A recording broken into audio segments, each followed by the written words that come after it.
हवाई हल्ले, अणुबॉम्बची तयारी, अमेरिकेशी चर्चा, इराण आणि इस्रायलमध्ये नक्की चाललंय काय? कुठे आहे इराण, कुठे आहे इस्रायल? हवाई हल्ल्यानंतरची ही लढाई जमिनीवर येणार का?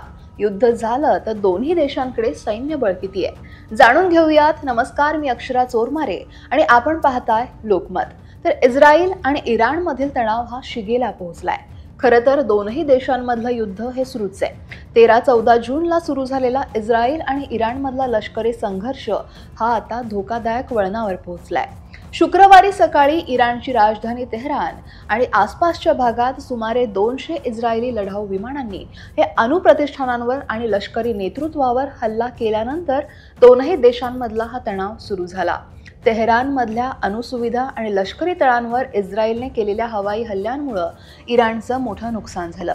या हल्ल्यात अनेक इराणी लष्करी कमांडर आणि अणुशास्त्रज्ञ हे ठार झाले. इस्रायलच्या हल्ल्याला प्रत्युत्तर देण्यासाठी इराणनं ऑपरेशन ट्रू प्रॉमिस हे सुरू केलंय. या अंतर्गत शनिवारी रात्री इराणनं इस्रायलवर 100 पेक्षा अधिक बॅलिस्टिक क्षेपणास्त्रे डागली. इस्रायलच्या तेल अवीव, हैफा आणि बेन गुरियन या विमानतळांवर बॅलिस्टिक क्षेपणास्त्र आणि ड्रोन हल्ले करून प्रत्युत्तर दिलं. यातील बहुतेक क्षेपणास्त्र ही इस्रायलच्या सुरक्षा यंत्रणेनं रोखली आणि हवेतच पाडली. पण या क्षेपणास्त्रांमुळे इस्रायलच्या काही शहरांचं नुकसान झालं.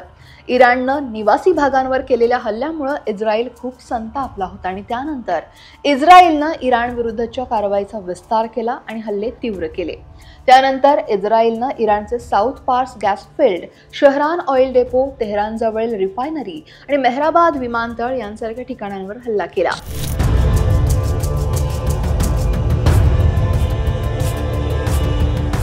खरं तर यापूर्वी इस्रायलची गुप्तचर संस्था मोसादनं इराणमध्ये काही गुप्त कारवाया केल्या होत्या. ड्रोन आणि स्फोटक शस्त्रांचा वापर करून इराणची हवाई संरक्षण प्रणाली आणि क्षेपणास्त्र प्रक्षेपण स्थळं ही नष्ट करण्यात आली होती. मोसादनं केलेल्या या कारवाईमुळे इस्रायली हवाई दलाला इराणवर हल्ला करणं सोपं झालं. त्यांच्या लढाऊ विमानांनी इराणवर जोरदार हल्ला केला. इतक्या मोठ्या प्रमाणात हल्ले होऊनही एकाही इस्रायली जेट किंवा पायलटला इजा झाली नाही.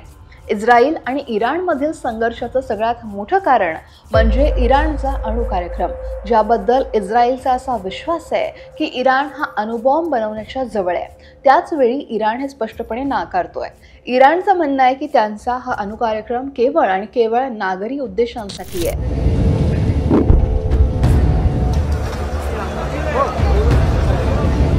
आता इस्रायलनं इराणवर हल्ला करण्याची वेळ देखील महत्त्वाची मानली जाते, कारण अमेरिका इराणशी त्याच्या अणु कार्यक्रमावर वाटाघाटी करतेय. अमेरिकेचे ट्रम्प प्रशासन इराणला अणुबॉम्ब बनवण्यापासून रोखण्यासाठी त्याच्याशी अणुकरार करू इच्छिते. अमेरिकेसोबतच्या या अणु कार्यक्रमावर सुरू असलेल्या चर्चेचे 5 टप्पे पूर्ण झाले आहेत. याच वेळी इस्रायलनं इराणवर हल्ला केलाय. 6वा टप्पा हा रविवारी सुरू होणार होता, पण हल्ल्यानंतर या इराणने चर्चेतून माघार घेतली आहे. कराराच्या अटींमध्ये इराणने युरेनियम संवर्धन थांबवण्याची मागणी केली आहे. समृद्ध युरेनियमचा वापर अणुबॉम्ब बनवण्यासाठी केला जातो, पण इराणनं समृद्धीकरण थांबवायला नकार दिला आणि त्यामुळे चर्चा कमकुवत झाली. दरम्यान अमेरिकेचा मित्र इस्रायलनं इराणवर हल्ला केला. इस्रायल इराणच्या अणु कार्यक्रमाला विरोध करते. ते इराणच्या अणुक्षमतेला आपल्या अस्तित्वासाठी धोका मानते आणि म्हणूनच त्याने निवडकपणे इराणच्या अणुस्थापनांना लक्ष्य केलं.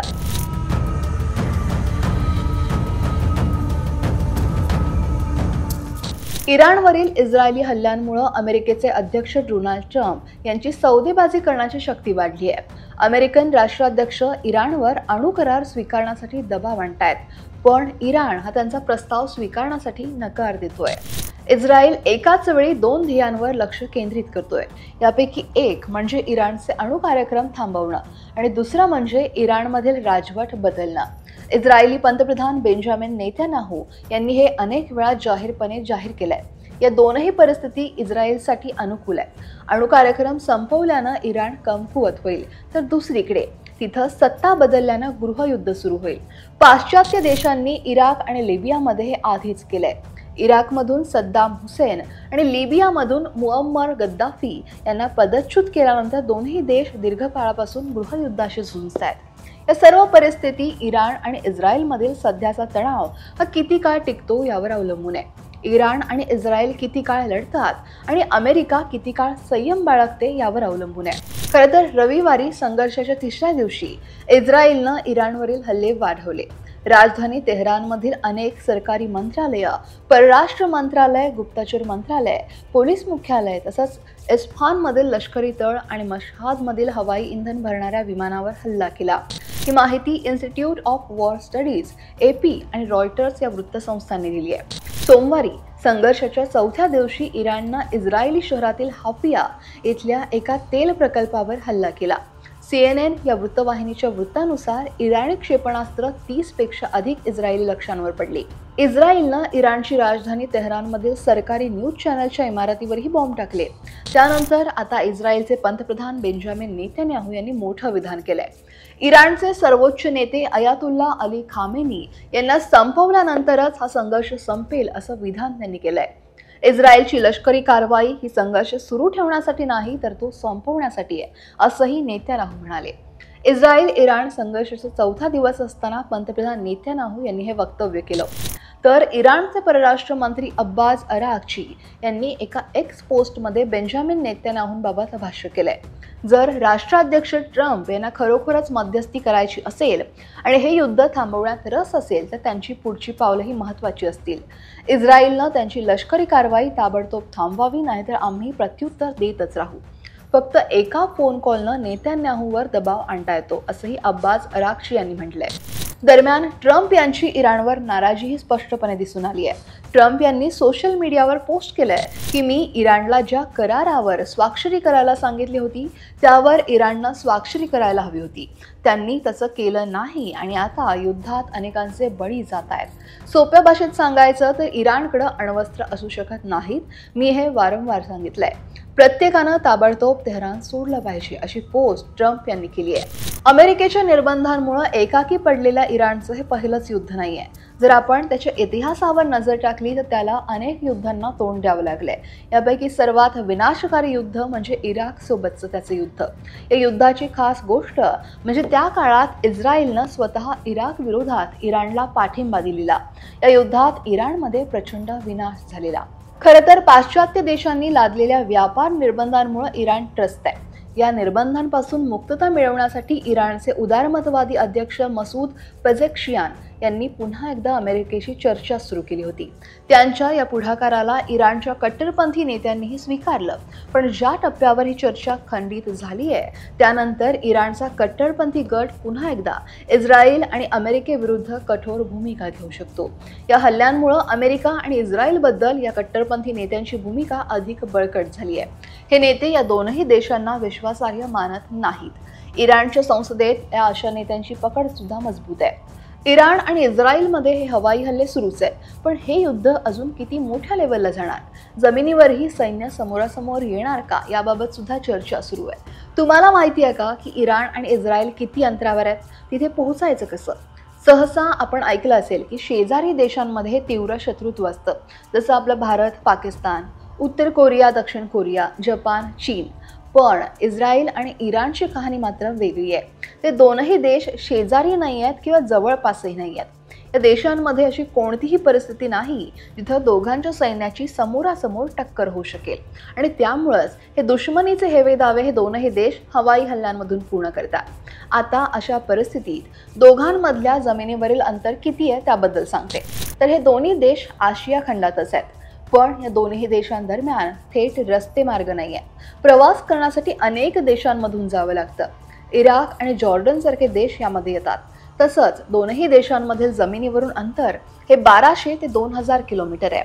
यासाठी कोणताही थेट मार्ग नाही आहे. पहिल्यांदा तुम्हाला इस्रायलहून जॉर्डनला जावं लागेल, तिथून बगदाद आणि नंतर तेहरान. म्हणजे देशांच्या सीमा 4 वेळा बदलाव्या लागतात. तेल अवीव ते तेहरान हे हवाई अंतर सरळ रेषेत अंदाजे 1800 ते 2000 किलोमीटर आहे. याचा अर्थ असा की हवाई हल्ल्यांसाठी इस्रायलहून इराणमध्ये येणारी लढाऊ विमानं ही तिथं पोहोचण्यासाठी आणि नंतर परतण्यासाठी 1800 ते 2000 किलोमीटर अंतर कापतात. खरं तर 1979 पासून इस्रायल आणि इराणमध्ये थेट संपर्क नाही किंवा अधिकृत संबंध नाही आहे. इस्रायली आणि इराणी नागरिकांना एकमेकांच्या देशात प्रवेश करण्यासही मनाई आहे. इस्रायली पासपोर्ट धारकांना इराणमध्ये प्रवेश करण्याची परवानगी नाहीये. इराणी पासपोर्टवर इस्रायली व्हिसा स्टॅम्प देखील स्वीकारला जात नाही. दोनही देशांदरम्यान थेट विमान सेवा किंवा वाहतूक सेवा जसं की बस, ट्रेन किंवा समुद्रमार्ग नाही आहेत. अशा परिस्थितीत दोनही देशांमध्ये कधीही जमीन युद्ध होणार नाही हे निश्चित आहे. दोनही देशांच्या सैन्याचा शेजारील शत्रू देशांप्रमाणे सामना होणार नाही. पण इराणचे जमिनी सैन्य हे मजबूत आहे आणि त्यात नियमित आणि राखीव सैन्यासह 11 लाखांहून अधिक सैनिक आहेत. तर इस्रायलकडे एकूण 4 ते 5 लाख सैनिक असतील. पण जेव्हा हे सैन्य एकमेकांना तोंड देऊ शकत नाही तेव्हा या जमिनीवरच्या सैन्याच्या ताकदीचा फारसा अर्थ राहत नाही. आणि म्हणूनच इराण हा लेबनॉन, सिरिया आणि पॅलेस्टाईनमध्ये जमिनीवर प्रॉक्सी युद्ध करतोय. जर या दोन देशांमध्ये युद्ध झालं तर ते जमिनीवर नाही तर हवेतच होईल. यामध्ये इराणची परिस्थिती वाईट आहे.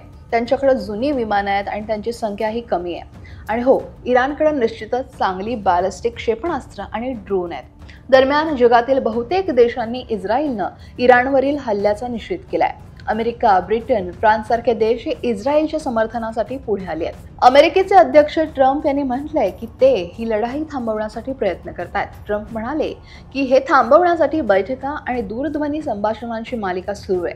ते म्हणाले की इराण आणि इस्रायलनं एक करार करावा लागेल आणि ते तो करतील, जसं मी भारत आणि पाकिस्तानमध्ये केला होता. दरम्यान इराण आणि इस्रायल यांच्यातील युद्धात या 4-5 दिवसात इराणचे सुमारे 30 लष्करी अधिकारी आणि शास्त्रज्ञांसह सुमारे 230 लोक मृत्युमुखी पडले आहेत आणि 1200हून अधिक जखमी झाले आहेत. तर इस्रायलमध्ये 24 पेक्षा अधिक लोकांचा मृत्यू झालाय आणि सुमारे 250 जण जखमी झालेत. इराण आणि इस्रायलमध्ये शांतता कधी येईल हे अजून तरी सांगणं थोडं कठीणच आहे. तुम्हाला या माहितीबद्दल काय वाटतंय, या युद्धाबद्दल काय वाटतंय? कमेंट नक्की करा आणि लोकमत सबस्क्राईब करायला विसरू नका.